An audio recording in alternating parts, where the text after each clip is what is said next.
Hello students, welcome to the next lecture of our subject company law. और जैसा कि आप सामने स्क्रीन पर देख रहे हैं कि आज का हमारा टॉपिक है वॉल्यूंटरी वाइंडिंग अप। इससे पहले हम लोगों ने पढ़ा था कंपलसरी वाइंडिंग अप, और unit 5 is under processing. 5th unit चल रही है इसमें, वाइंडिंग अप ऑफ कंपनीज। और इससे पहले के वीडियोस में हम लोगों ने पढ़ा था आपके लिए कि what is the procedure of winding of A company compulsorily. अगर कंपलसरी वाइंडिंग अप होता है तो सबकी क्या प्रोसेसिंग है।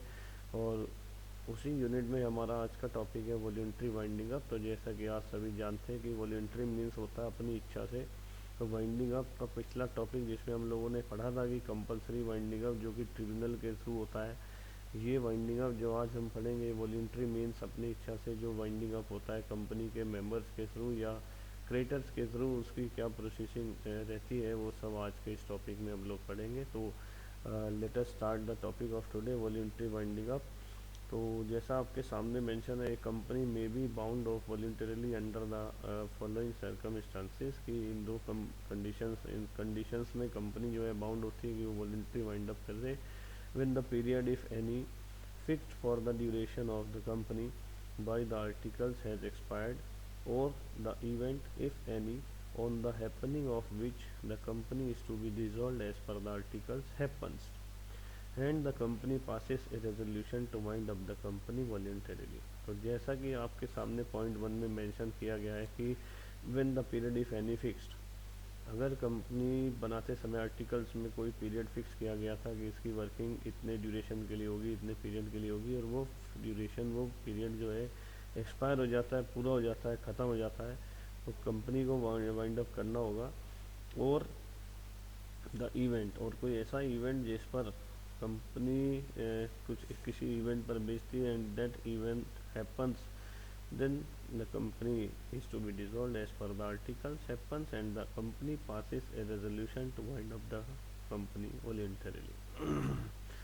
इन दोनों स्थिति में क्या होता है, कंपनी रेजोल्यूशन पास करती है कि हम वॉलंटरीली इस कंपनी को वाइंड अप करने जा रहे हैं। And the situation number 2 is the company passes special resolution that it should be wound up voluntarily. इन दोनों केसेस में वॉलंटरी वाइंड अप होता है। तो जैसा फर्स्ट पॉइंट में आप लोग देख रहे हैं कि या तो किसी फिक्स पीरियड के एक्सपायर होने पर, ओवर होने पर, या किसी इवेंट जिस पर एक कंपनी का जो ऑपरेशन थे वो डिपेंड थे, वो पूरा हो गया, वेपन्स। तो क्या होता है कि कंपनी रेजोल्यूशन पास करती है वाइंड अप करने के लिए। And next point is if the company passes special resolution that it should be wound up voluntarily. There are two types of voluntary winding up.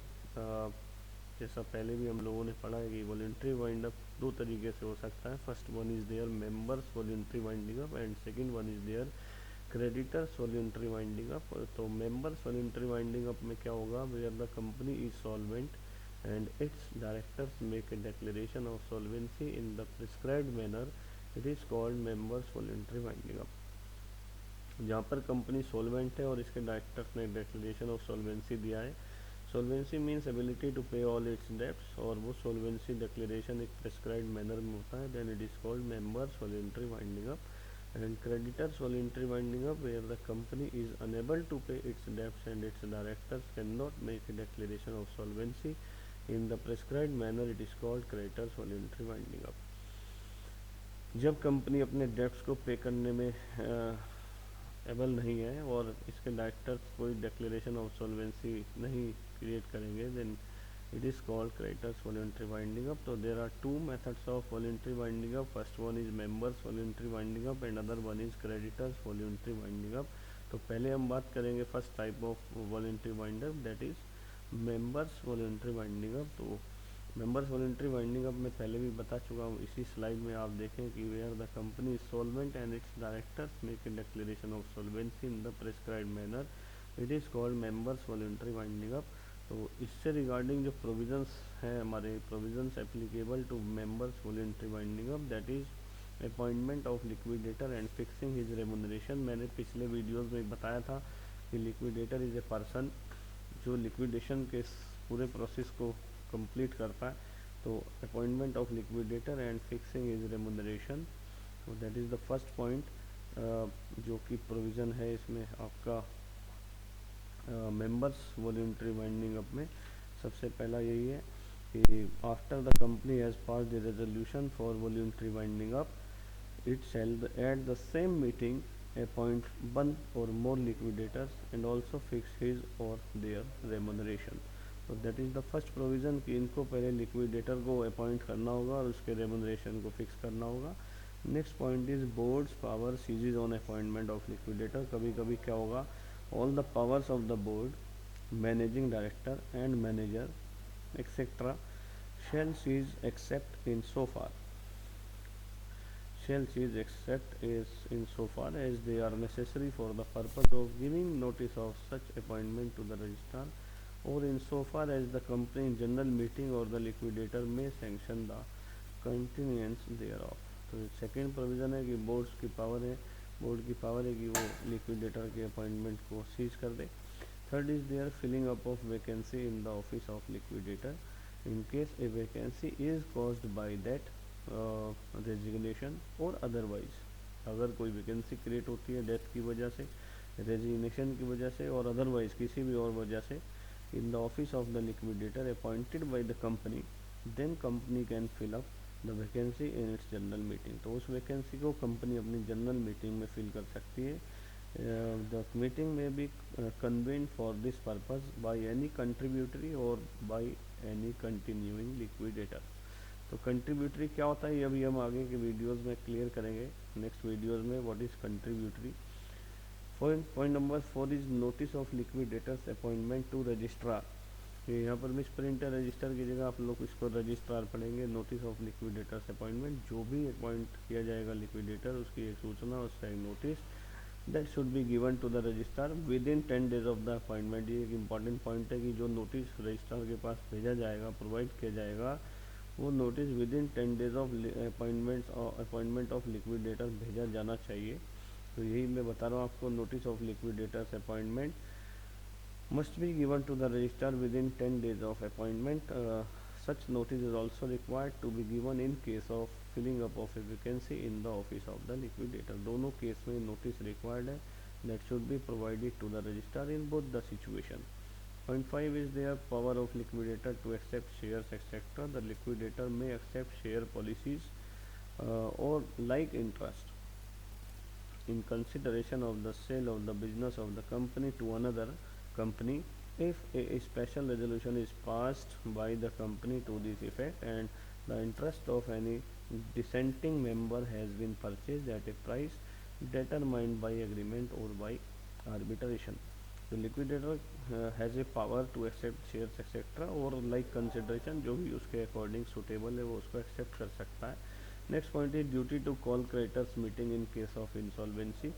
If the liquidator is at any time of the opinion that the company will not be able to pay its debts within this period stated in the statutory declaration of solvency or the period has expired without the debts having been paid in full, तो उसको एक summon, एक meeting of the creditors and lay before the meeting a statement of the assets and liabilities of the company.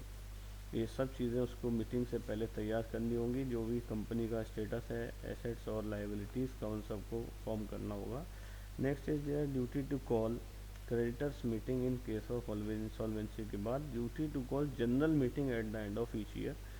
ये general meeting को call करना, that is also provision which will be applicable to voluntary winding up, कि general meeting को call किया जाए and at the end of each year in case the winding up continues for more then 1 year. लेकिन ये तभी होगा जब हमारा जो वाइंड अप का जो प्रोसेसिंग है वो 1 साल से ज़्यादा समय लग गया उसमें। तो that is the duty to call general meeting at the end of each year. तो हर एक साल के एंड में, पूरे ईयर के एंड में जनरल मीटिंग को कॉल करना होगा। The liquidator is required to call a general meeting. Who will call this general meeting? Liquidator is required to call a general meeting at the end of each year within 3 months from the end of the year. Liquidator is also required to lay before the general meeting an account of his acts and dealings and of the conduct of the winding up during the year in the prescribed form। तो liquidator पूरा statement बनाना होगा, general meeting में present करना होगा कि through out the year जो भी उसकी एक्ट्स हैं, एक्टिविटीज़ हैं, डीलिंग्स हैं, कंडक्ट्स हैं, वो सब उसको ही has to make a report like that And last point is final meeting and dissolution. Final meeting and dissolution as soon as the affairs of the company are fully wound up.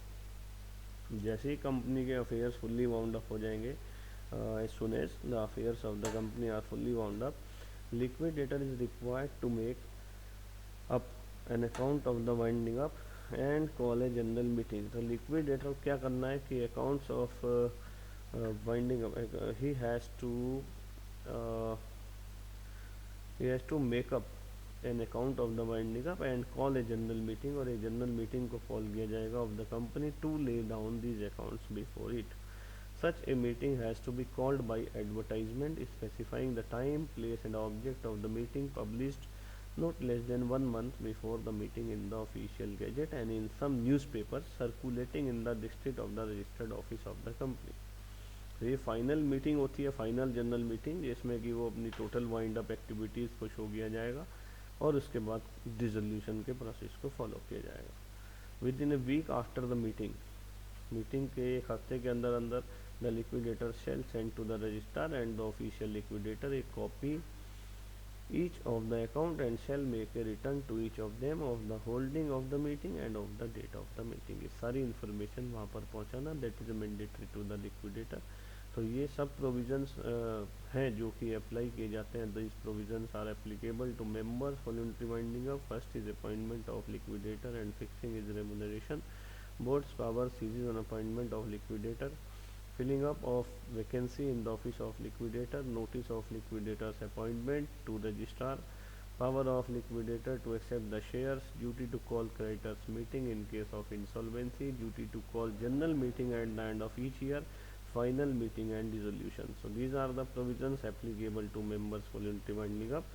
इस video में केवल इतना ही। Next video में हम लोग अपने next topic को discuss करेंगे, that is creditors voluntary winding up.